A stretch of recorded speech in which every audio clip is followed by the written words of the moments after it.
این گیاه اسفنده. گیاه اسفند طبیعت گرم و خشک داره. اسفند مسهل بلغم و سوداست. گرم کننده، شهوتزا، ادرارآور، شیرافزا و معرقه. دافع بلغم و باد و ریاح و از بین برنده کرم و انگل روده و گوارشه. اسفند به درمان بیماری‌های مغز و اعصاب، جنون، فراموشی، درد سیاتیک، ورم پروستات، سردی رحم، یرقان، تب و لرز، تنگی نفس، سرماخوردگی، بیماری‌های سینه و سرفه‌های بلغمی کمک می‌کنه.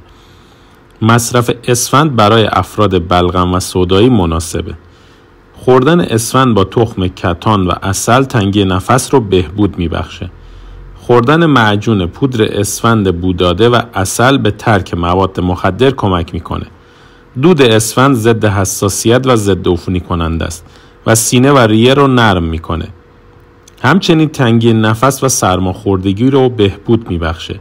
به تنهایی یا همراه کندر یا گلپر هم میتونید استفاده کنید. روغن اسفند گرم کننده و مسکن درده.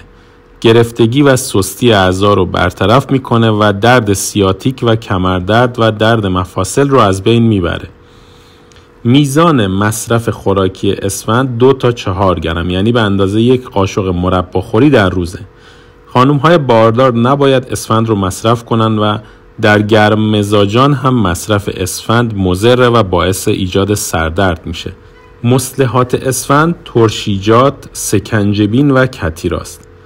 اسفند قبل از مصرف حتما باید تدبیر بشه، به این ترتیب که اونو باید 6 مرتبه با آب سرد و 1 مرتبه با آب گرم بشویید، سپس در سایه کاملا خشک کنید. به این صورت تصفیه و قابل استفاده میشه.